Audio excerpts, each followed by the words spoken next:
Hola, ¿qué tal? ¿Cómo están? Muy buenas tardes y bienvenidos a una nueva emisión de Política Global por Radio La Tribu, esta querida radio comunitaria, este medio alternativo, autogestivo, de tanta trayectoria. Es un gusto poder estar aquí acompañándolos hace ya más de 2 meses. Hoy estoy solo, no me está acompañando Valentino Micheli Sarkisian, nuestro compañero ausente con aviso. Mi nombre es Alex Achian. Bueno, este programa de política internacional, o eso es lo que intentamos hacer, abordar algunos temas de la actualidad, del panorama mundial. No todos, obviamente, se imaginarán que la agenda global es prácticamente inagotable, inabarcable, pero hacemos un recorte selectivo, un muy pequeño recorte de los temas, porque también nos gusta desarrollarlos, tratar de contextualizar históricamente la coyuntura para que el oyente pueda comprender con un panorama un poco más amplio de lo que en general brindan los medios tradicionales y hegemónicos, que suelen brindarle muy poco espacio a estos temas de la política internacional. Bueno, Valentino Micheli suele traernos temas de Eurasia, el Cáucaso, Asia Menor, en los cuales él se especializa, es pronto a recibirse en ciencia política. Hoy no vamos a tener ese tema en la agenda, vamos a comenzar hablando de Chile, porque como seguramente saben, mañana se vota un nuevo plebiscito constitucional, mañana domingo 17 de diciembre, en el vecino país. Para comprender mejor un poco todo este proceso de lo que es la reforma constitucional, tal vez quien sigue un poco la agenda internacional está en tema, pero no lo comprende bien porque hubo varios intentos de reformar la Constitución. El que no sigue tanto la agenda internacional probablemente ni sepa de qué estamos hablando. Vamos a tratar de desmenuzarlo de manera clara y sintética para entenderlo, porque es un tema un poco complejo. Chile todavía tiene la Constitución pinochetista desde 1980, la dictadura de Pinochet, que estableció una nueva Carta Magna allí, y hasta este momento sigue vigente esa Constitución. Si bien se le realizaron algunas pequeñas reformas, pero digamos sustancialmente toda la Constitución sigue siendo prácticamente igual a la que estableció la dictadura pinochetista en 1980.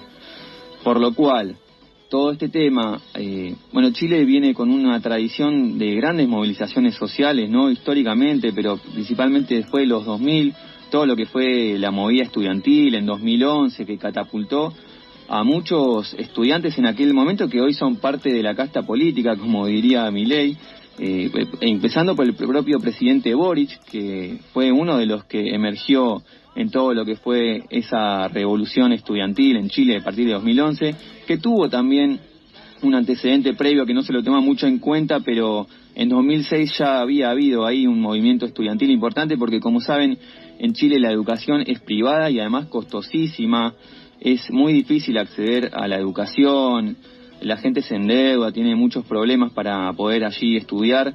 No es como aquí en Argentina, que es de manera gratuita y quien quiera acceder a la educación pública lo puede hacer sin ningún inconveniente. Allí la educación es bastante hasta elitista, es bastante difícil acceso, por lo cual constantemente las protestas estudiantiles suelen ser un tema allí en Chile.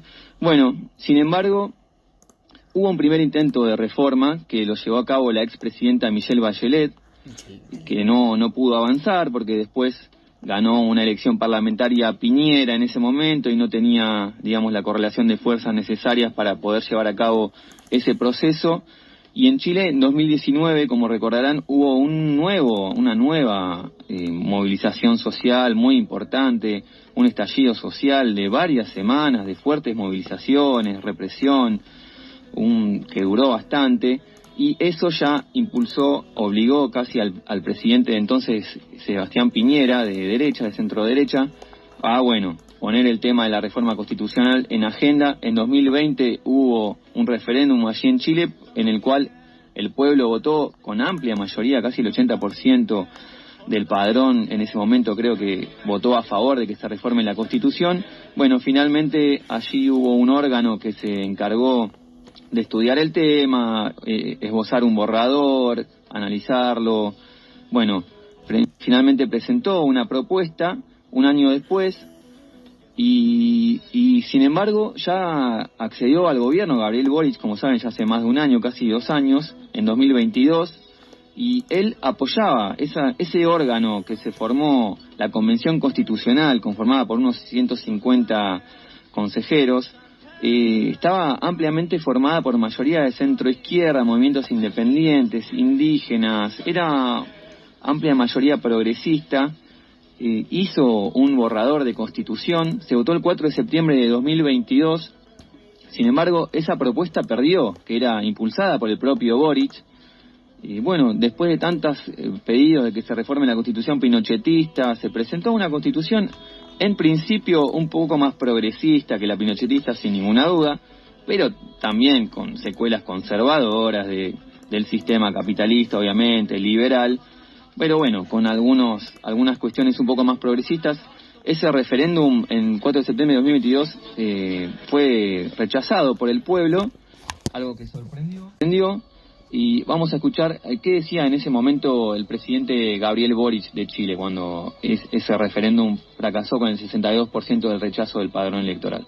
Esta decisión de los chilenos y chilenas exige a nuestras instituciones y actores políticos que trabajemos con más empeño, con más diálogo, con más respeto y cariño, hasta arribar a una propuesta que nos interprete a todos, que dé confianza, que nos una como país. Bueno, ahí lo escuchamos a Gabriel Boric frente al rechazo que significó su propuesta de constitución, o bueno, que elaboró la Convención Constitucional, que él llamó a votar por el sí. Finalmente el pueblo votó por el no con un 62%, fue, digamos, un rechazo contundente. Bueno, ahí lo escuchamos a Gabriel Boric, que llamaba como a la unidad, a la concertación para elaborar un nuevo proyecto de constitución, que es lo que está sucediendo ahora y que se va a votar mañana. Después del triunfo del rechazo, ahí que escuchábamos al presidente Gabriel Boric el 4 de septiembre de 2022, el debate sobre un nuevo proceso constituyente quedó circunscrito a los partidos políticos y al Congreso, que ya estaba, digamos, con mayoría de la derecha, con un triunfo importante en los que fueron las elecciones parlamentarias de José Antonio Kast. Ya había mayoría parlamentaria de derecha. Entonces el nuevo comité de expertos que está llevando a cabo este proceso, esta vez con 50 consejeros, está ampliamente dominado por la derecha, por el partido de Kast, que es la ultraderecha de republicanos, pero también con la derecha tradicional chilena, en la coalición Chile Vamos, por lo cual esta nueva constitución es de fuerte sesgo conservador, reaccionario.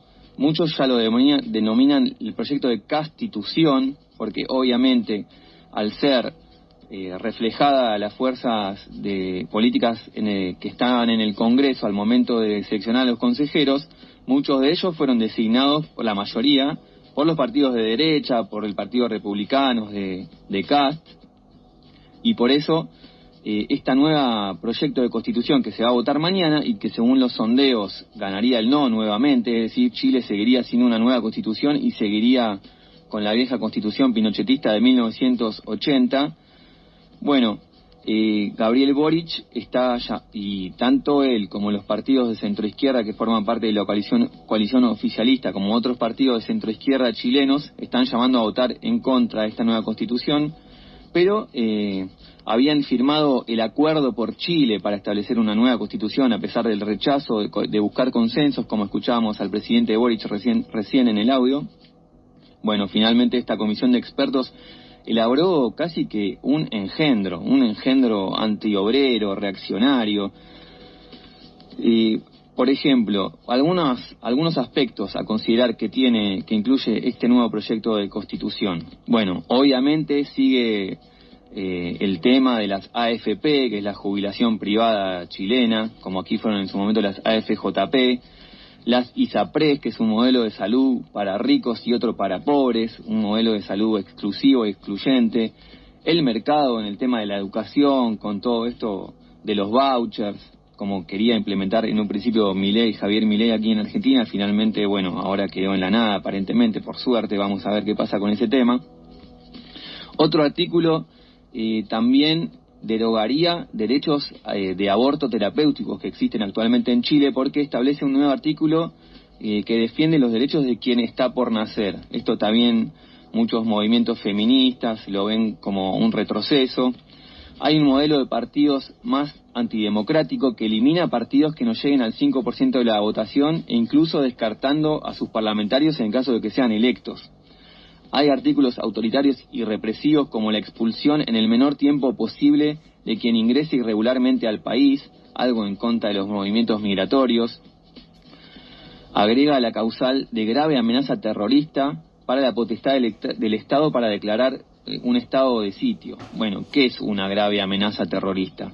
Todos estos son temas que quedan un poco en el aire y que le da al Estado la posibilidad, el derecho de poder determinar un estado de sitio. Puede ser una grave amenaza terrorista, no sé, trabajadores que se congreguen para reclamar mejores salarios o acceso al trabajo, a la vivienda. Vos por ahí tiran alguna piedra y ya te dicen, bueno, esto es una amenaza terrorista. Es decir, ahí sí hay un gris bastante polémico. De todos modos, los ataques que contiene la nueva protesta constitucional contra las grandes mayorías destaca la intención de reducir y limitar el derecho a la huelga a nivel constitucional. Actualmente la Constitución pinochetista de 1980 de Chile, como les mencionaba, si bien no menciona explícitamente el derecho a la huelga, se encuentra contemplado en tratados internacionales que son ratificados por Chile y que actualmente están vigentes a través del artículo 5 de la Constitución de Chile. Bueno, igual este derecho está restringido en el libro 4 del Código Laboral. Limita su aplicación a lo que es la negociación colectiva, es decir, en tema y tiempo, el derecho a huelga en Chile está circunscrito a lo que es la negociación colectiva, digamos una paritaria, por decir. Es decir, vos no podés hacer un reclamo, una huelga general que esté amparada en la Constitución si querés reclamar por el no pago de sueldos o en contra de despidos de trabajadores, en defensa de derechos fundamentales o razones sanitarias como pasó durante el COVID o entre otras muchísimas cuestiones. Esto no está avalado en la Constitución chilena. Lo que es reclamo de huelga de los trabajadores se circunscribe únicamente a lo que es la negociación colectiva en tiempo y en tema. Bueno, sin embargo, esta nueva propuesta iría un paso más allá, y esto que está limitado actualmente por el Código Laboral en Chile estaría consagrado a nivel constitucional, esta limitación del derecho a huelga de los trabajadores, ya que propone un artículo, el 16, en el inciso 27 menciona explícitamente: el derecho a la sindicalización y a la huelga ejercido debe estar dentro del marco de la negociación colectiva. Bueno, es decir, no cabe ninguna otra medida de fuerza legítima de los trabajadores que no sea en el marco de una negociación para presionar por un mejor salario. No hay otro derecho a huelga a los trabajadores de Chile actualmente. Bueno, esta nueva constitución que viene a proponer, que se vota mañana, va más allá incluso de la constitución pinochetista, consagrando esta limitación del derecho a huelga de los trabajadores ya a nivel constitucional. Bueno, hay un clima de apatía en Chile con respecto a todo lo que es esta plebiscito constitucional de mañana. Bueno, el gobierno está llamando a votar por el no, pero uno observa algunos carteles en las calles de Santiago, pero no mucho más de eso, se reporta desde allí, como que la gente pareciera imponerse lo que es la negación a esta nueva constitución. Ya se avisora un triunfo del rechazo. Y el oficialismo, al igual que después de lo que fueron las elecciones presidenciales, seguramente se apresurará a pactar con la derecha, garantizar la gobernabilidad. Este fue, digamos, el sello del gobierno de Gabriel Boric en Chile, una especie de consenso con la derecha. Se encuentra golpeado por varios casos de corrupción actualmente Boric. El último es el caso Audios, como se lo conoce en Chile, que es la filtración de mensajes entre abogados y empresarios para tejer un plan para sobornar a funcionarios del gobierno. Por este tema ya cayó un funcionario del Servicio de Impuestos. Pero antes ya había habido otro tema con respecto a transferencias de fundaciones a bancos. Por ese tema también cayeron varios ministros de Boric, esto fue hace poco también, y de hecho su mano derecha, que era su compañero en tiempos de lo que fue la revuelta estudiantil, Giorgio Jackson, tuvo que renunciar, salpicado por este caso de corrupción. En fin, en este clima se está desarrollando el plebiscito constitucional de mañana en Chile. Bueno, espero que ya haya quedado un poco más claro. Para pasar en limpio, en Chile todavía rige la Constitución pinochetista de 1980. Hubo un intento por reformar la Constitución, se elaboró todo un consejo constitucional para llevarlo a cabo, que tenía un tinte más progresista, la Convención Constitucional, que sin embargo, cuando fue el momento del plebiscito el 4 de septiembre de 2022, fue rechazado y finalmente después, a través del Acuerdo por Chile que llevó a cabo el gobierno de centro-izquierda y la oposición derechista, se volvió a acordar por un nuevo plebiscito. Esta vez la comisión de expertos fue comandada por la derecha, que en ese momento tenía mayoría en el Congreso. Elaboró esta nueva constitución que mencionábamos, tiene algunos retrocesos incluso a lo que es la actual constitución de Chile, que ya de por sí es bastante reaccionaria. Y bueno, esto es lo que se va a votar mañana. Si se da, como marcan las encuestas, un voto negativo, Chile va a seguir con la constitución pinochetista. En todo caso, podemos decir que el pinochetismo va a ganar de cualquier forma. Así que bueno, vamos a escuchar un poco de música. Desde Chile viene Ana Tijoux, esta fantástica cantante chilena de origen francés, con el tema Vengo.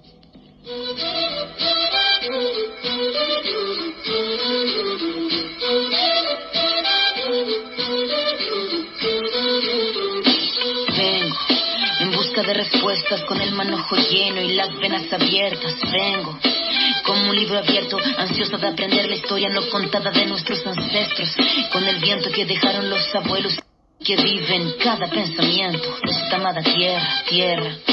Quien sabe cuidarlo es quien de verdad la quiera. Vengo para mirar de nuevo, para ver los hechos y despertar en ojos ciegos, sin miedo.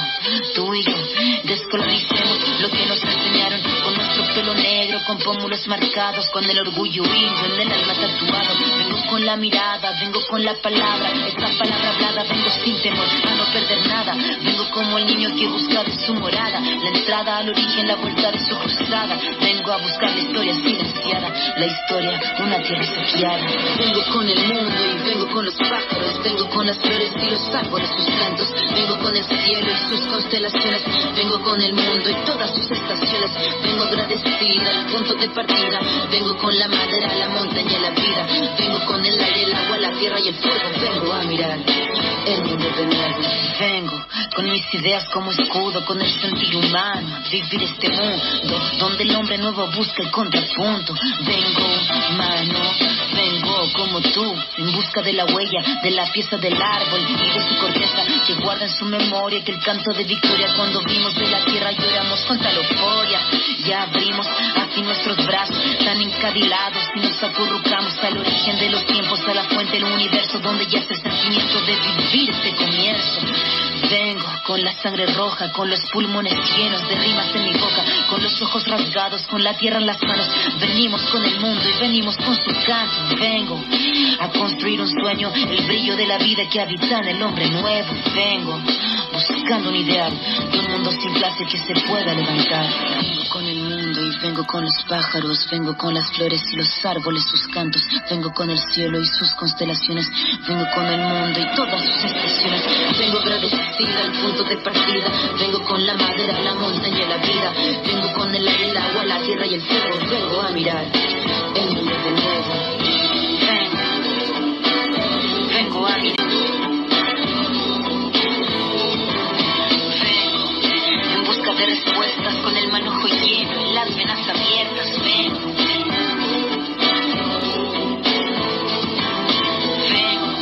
buscando un ideal, de un mundo sin clase que se pueda levantar. Vengo con nuestro pelo negro, con pómulos marcados, con el orgullo indio en el alma tatuado. Vengo. Tus libertades. FM 88.7. Prolonga las nuestras hasta el infinito. La tribu. El tiempo es deseo. Visita nuestra web y seguinos en las redes políticaglobal.ar.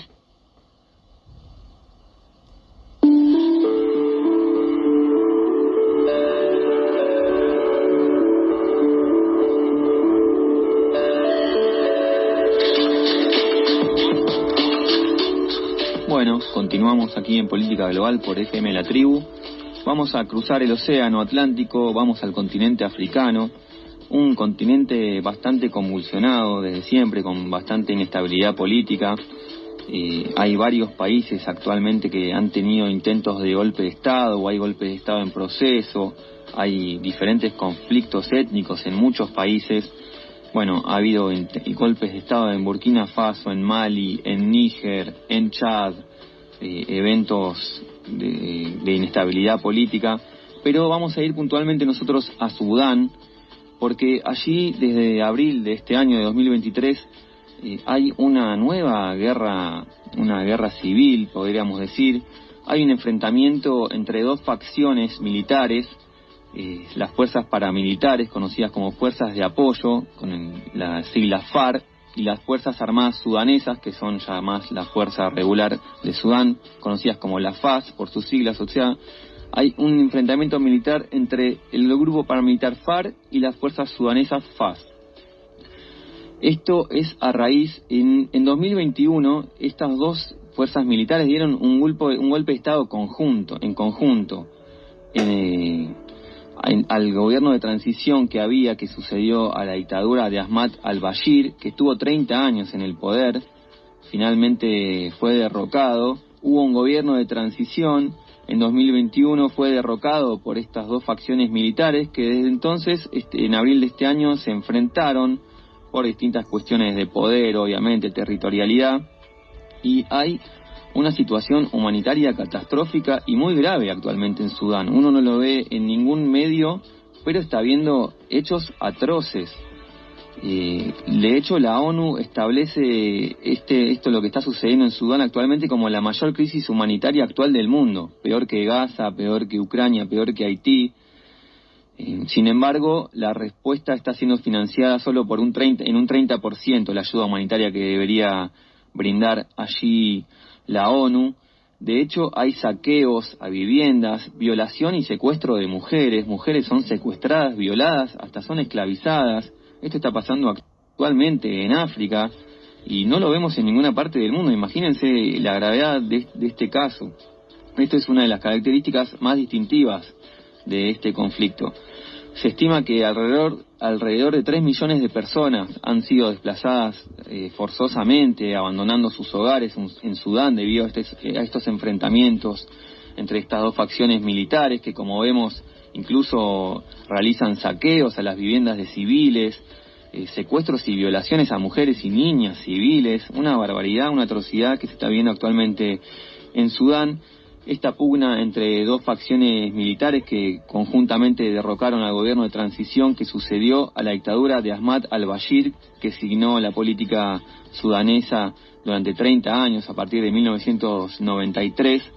Esta dictadura de al-Bashir es señalada como el responsable, entre otros hechos muy violentos en la historia reciente del país, de las matanzas de Darfur. Probablemente algunos oyentes la conozcan, directamente catalogado como genocidio que sucedió entre 2003 y 2008, y la guerra civil de secesión. En 2011 Sudán se separó, Sudán del Sur se independizó y formó un nuevo estado, una nueva república. Actualmente existe Sudán del Sur, es otro país que existe desde 2011. Este enfrentamiento fue provocado por esa dictadura de al-Bashir que estuvo 30 años en el poder de Sudán. Históricamente ha habido conflictos, guerras civiles en Sudán. Desde que se independizó en la década del 50, fue una colonia conjunta de Egipto y de Gran Bretaña. Según la mayoría de los combates y los desplazamientos actualmente se concentran en la capital de Sudán, que se llama Jartum, pero también nuevamente en Darfur se están dando graves hechos de violencia entre estas dos facciones. Bueno, y como mencionábamos, saqueos, secuestros, violaciones. La Organización Mundial de la Salud advirtió que la situación se está agravando drásticamente y que necesita ayuda de manera urgente. La población de Sudán es una combinación de africanos indígenas que hablan étnicamente y las lenguas son nilo-saharianas, y otros que son descendientes de migrantes de la península arábiga. Como pasó en muchos países de África, en muchos países que se islamizaron, predomina allí actualmente la cultura árabe, debido a este proceso de arabización a partir de que se islamizaron. Esto ha pasado en muchos otros países africanos y en muchos otros países musulmanes que no son árabes, pero al volverse musulmanes fueron adquiriendo predominantemente la cultura árabe, que es lo que actualmente está sucediendo en Sudán, que de hecho se habla en árabe. La lengua oficial es árabe e inglés, como mencionamos anteriormente, porque fue colonia británica junto con colonia egipcia. Bueno, está muy vinculado históricamente con lo que es la historia de Egipto, la historia de Sudán. La mayoría de la población profesa el Islam. Obtuvo su independencia política del Reino Unido de Egipto el 1 de enero de 1956. En esa fecha se convirtió en una nación soberana, después de haber sido colonia conjunta de la administración británica y egipcia. Tuvo la primera guerra civil sudanesa, que fue desde 1955 hasta 1972, apenas se independizó, inmediatamente tuvo una guerra civil. Hay conflictos étnicos históricos en Sudán. Esta primera guerra civil se debió principalmente a estos conflictos étnicos, religiosos, entre la parte del norte, como les mencionaba, y que es predominantemente árabe y musulmana, y en el sur siempre ha habido mayoría de estas tribus originarias de África nilo-saharianas, y siempre ha habido enfrentamientos que tienen condimentos étnicos y religiosos, pero también económicos, porque el norte siempre fue un poco más desarrollado que el sur. Bueno, finalmente este histórico conflicto que había entre el norte y el sur, el desenlace fue la secesión de Sudán del Sur en 2011, como mencioné anteriormente.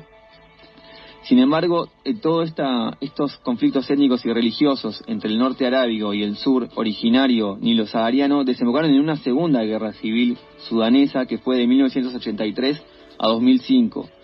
El gobierno sudanés intentó imponer una ley islámica en todo el país en aquel entonces, y esto obviamente provocó la resistencia del sur, donde predominantemente había tribus originarias nilo-saharianas. Obviamente no querían aceptar la ley islámica como que rija sus vidas. Bueno, hubo una nueva guerra civil. Debido al continuo desequilibrio político y militar, se llevó a cabo finalmente un golpe de Estado en 1989. A partir de este golpe de Estado encabezado por este dictador que les mencionaba anteriormente, al-Bashir, bueno, él terminó autoproclamándose presidente en 1993 y durante 30 años gobernó ese país. La economía de Sudán es predominantemente agrícola. El 80% de la población trabaja en ese sector. La situación de guerras civiles constantes en la que vive ha llevado a niveles de inflación muy altos durante esos periodos de guerra civil, que sin embargo durante los periodos de paz cae abruptamente. Es decir, hay una inestabilidad también, además de política económica. Y bueno, el conflicto de Darfur fue en 2003, este grave genocidio que hubo allí en la década de 2000 en África.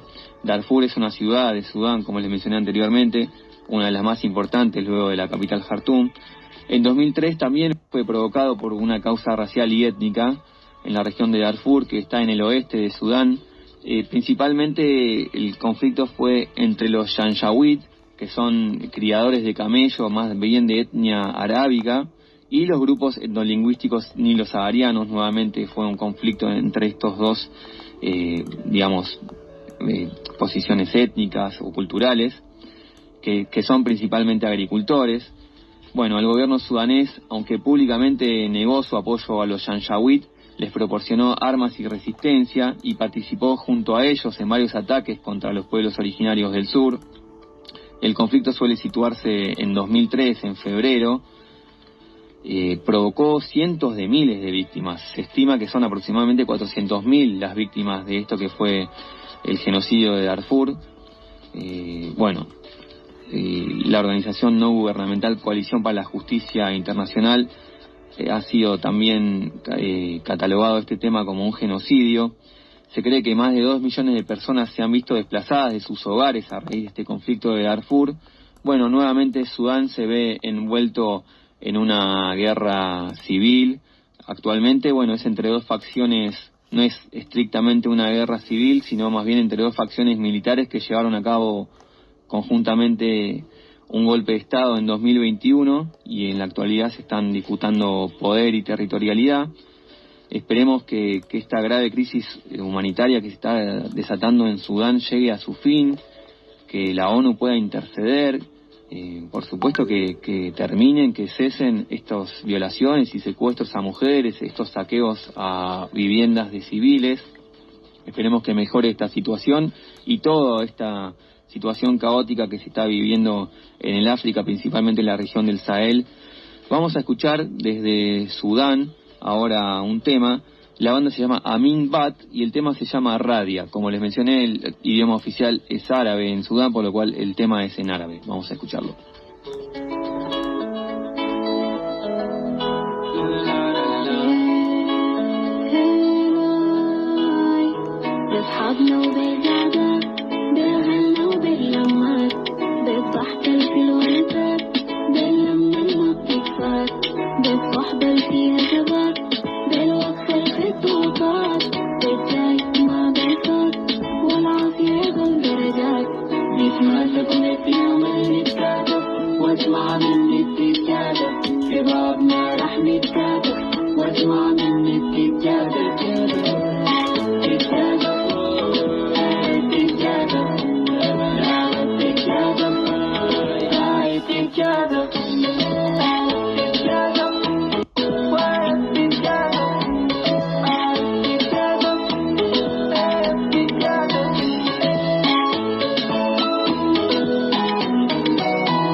Bueno, un tema que hemos cubierto ampliamente en este programa porque nos agarró casi desde el principio fue el conflicto del recrudecimiento en Medio Oriente entre Israel y Palestina.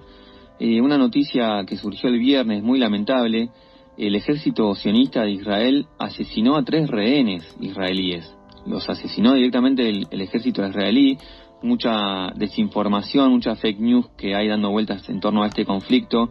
Desde el comienzo, en este caso, Israel asumió que el propio ejército israelí fue el autor de estos asesinatos a estos 3 jóvenes israelíes entre 20 y 30 años, 3 jóvenes llamados Yotam Haim, de 28 años, Samer Talalka, de 22, y Alon Shams, de 26, 20 y pico de años. 3 jóvenes estaban vestidos de civil y con una bandera blanca. Fueron confundidos como una amenaza por parte del ejército sionista y les disparó quemarropa, los asesinó. Una noticia muy lamentable que viene desde allí, de Medio Oriente, donde el ejército sionista, bueno, como sabrán, esa tregua que se firmó por intercambio de rehenes por presos palestinos finalmente llegó a su fin. El ejército sionista continúa con su invasión en la ciudad de Gaza. De hecho, está incrementando su represión y está incrementándose el conflicto en la parte de Cisjordania, que es la zona más pacífica que siempre mencionamos, pero para quien se suma por ahí al programa que no es oyente habitual, el conflicto Palestina, el territorio de Palestina ocupada está actualmente dividida en dos sectores: la Franja de Gaza, que es la sección más conflictiva, gobernada por la agrupación Hamás, y un poco más hacia el centro, hacia el norte, está Cisjordania, separados entre sí, no tienen conexión terrestre, y en Cisjordania hay una situación un poco más pacífica, gobierna allí Al-Fatah, un gobierno laico, moderado, la agrupación Hamás es islamista, y bueno, tiene unos métodos violentos, es otra agrupación. En Cisjordania supuestamente la situación es más calma, pero también se están dando represión por parte de las fuerzas sionistas, incluso por parte de colonos israelíes que, a manera de represalia por lo que fueron los ataques del 7 de octubre en Hamás, por parte de Hamás en Israel, están matando a cuchillazos a ciudadanos palestinos. La tensión recrudeció, hasta el propio Joe Biden se expresó públicamente a favor de un cambio de gobierno en Israel, un poco soltándole la mano a Netanyahu, como veníamos esbozando anteriormente en nuestros programas. Pareciera Netanyahu ir ganando cada vez mayor desconfianza, no solo en la propia Israel, donde tiene numerosas manifestaciones en contra, la gente que reclama que devuelvan con vida a los rehenes, que su principal prioridad es eso, que no. Sin embargo, Netanyahu continúa con su accionar genocida en la Franja de Gaza, que ya van casi 20.000 muertos a raíz de este recrudecimiento del conflicto, en su mayoría civiles palestinos. Por supuesto, se imaginan que 20.000 palestinos fallecidos no son integrantes de Hamás. Una masacre en pleno siglo XXI que estamos viendo en vivo y en directo, y Occidente lo permite abiertamente. Tiene una visión muy selectiva en cuanto a condenar masacres y genocidios. No estaría sucediendo eso con el caso de Israel, que encima ahora mató a 3 propios ciudadanos israelíes, confundiéndolos con terroristas de Hamás, estos jóvenes de 20 y pico de años. Actualmente Israel y Hamás se están enfrentando en el barrio más próspero de la ciudad de Gaza. El ejército sionista de Israel está avanzando con tanques de manera terrestre, como ya vimos hace varias semanas, está avanzando en Gaza y no da el brazo a torcer, a pesar de que las potencias occidentales, Estados Unidos, le piden ya que frene su avance, que no invada Gaza, que se limite. Bueno, no, Israel sigue avanzando, dice que hasta que no liquide a Hamás no va a parar. Está habiendo una grave amenaza de limpieza étnica allí en la Franja de Gaza. ¿Qué va a pasar con estos ciudadanos de Gaza? Antes decían los que están en el norte vayan al sur, ahora están bombardeando norte, sur, en todas partes. Bueno, este conflicto que recrudeció el 7 de octubre no estaba en la agenda política internacional, resurgió con toda fuerza a partir del 7 de octubre, cuando fue el ataque de Hamás, que provocó 1.500 víctimas israelíes aproximadamente. Ese número quedó fijo. Israel viene atacando, bombardeando Gaza desde entonces. Los números de fallecidos palestinos se van sumando, incrementando de a miles, ya están en torno a los 20.000. Han fallecido, obviamente, numerosos civiles, artistas, poetas reconocidos, palestinos. Están allí los nombres. Una verdadera masacre que se está viviendo. Y el otro conflicto que también tiene en vilo a Occidente, que también un poco se había salido un poco de la agenda hegemónica mediática y ahora está resurgiendo un poco, es el tema de Ucrania, el conflicto entre Ucrania y Rusia. Ucrania ya estaría reconociendo que la así llamada contraofensiva no dio los resultados que esperaban. Los territorios que reconquistó Rusia, obviamente va a ser muy difícil que Ucrania se los vuelva a sacar. Le están soltando de a poco la mano también a Volodymyr Zelensky, que incluso vino a Argentina a pedir ayuda. Imagínense lo necesitado que está, y Milei le habría regalado 2 helicópteros. Bueno, por lo menos no se fue con las manos vacías. se ve que no hay plata, no es para todos, sino para el pueblo trabajador. Al régimen fascista de Zelensky se le regalan 2 helicópteros. Bueno, es parte de esta movida internacional.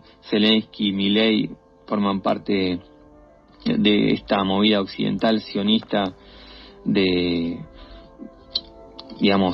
avalando lo que es la masacre palestina, haciendo una guerra subsidiaria contra Rusia. Bueno, Milei abiertamente se proclamó con respecto a esto, además del ajuste. Él dijo, el primer país que voy a visitar va a ser a Israel, constantemente convalida la política sionista de genocidio en Gaza. Bueno, no hay ninguna sorpresa con respecto a esto.